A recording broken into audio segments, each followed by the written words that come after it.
Smw-W has issued a special marine warning for waters from Okaloosa, Walton County, line to Pensacola, Florida from 20 to 60 nautical miles. Waters from Pensacola, Florida to Pascagoula, Mississippi from 20 to 60 nautical miles until 1:15 p.m. Central Daylight Time.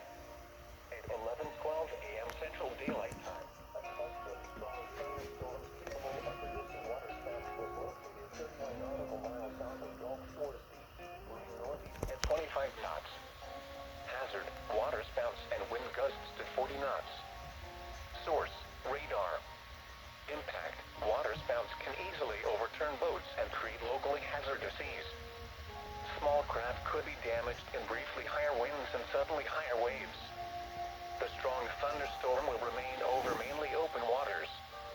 Repeating, a special marine warning has been issued until 1:15 p.m. Central Daylight Time for the following marine locations: waters from Pensacola, Florida to Pascagoula, Mississippi, extending from 20 nautical miles to